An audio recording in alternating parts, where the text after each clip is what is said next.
Joseph Binder felt happy on Monday.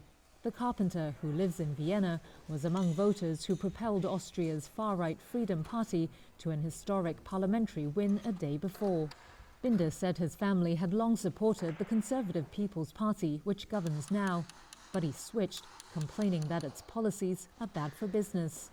Weil es gibt so viele Regeln und Kennzeichnungspflichten. There are so many rules and labeling requirements that small businesses can no longer keep up with. And then you feel let down somewhere. You're a compulsory member, but then you no longer feel properly represented. And that's also a major reason why more and more people are joining the FPO, expecting and hoping for a better future. Sunday's election saw the FPO draw 29% of votes, still short of a parliamentary majority. To govern, it must now find a coalition partner, but the leaders of rival factions have said they're not interested in a coalition with the FPO's polarizing leader, Herbert Kickl.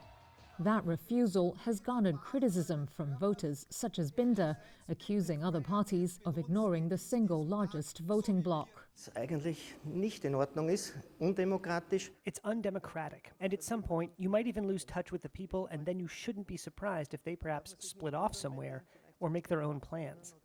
The Eurosceptic, Russia-friendly FPO has worked to moderate its image. The party wants to stop granting asylum altogether and build a fortress Austria that stops migrants from entering. Some Austrian Turkish citizens are trying to look positively at the prospects of a Kickl-led government. Was ich befürchten könnte, dass viele Kebab seller Berat Öztürk said there could be worries about people being deported. But, born and raised in Austria and having served in its army, he didn't seem concerned for himself. Zahl meine Steuern. I pay my taxes, I'm nice to the people here, they're just as nice to me, he said. While Turkish cafe owner Batal Alkan says he's just concerned about crime and believes the Freedom Party could fix the problem. Up until now, I supported the Social Democrats, but they didn't listen to anyone. This street has become such a disaster. I'm an employer, and in the last 3 to 4 years, people can't even come out on the street anymore because of all the drug dealers and theft. The ruling People's Party, also known as OVP, is the only group that has signalled openness to forming a coalition with the Freedom Party.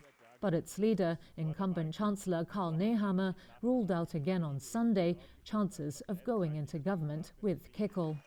If Kickl can't bring allies on board, it could mean a comeback from the OVP in coalition with the centre-left Social Democrats.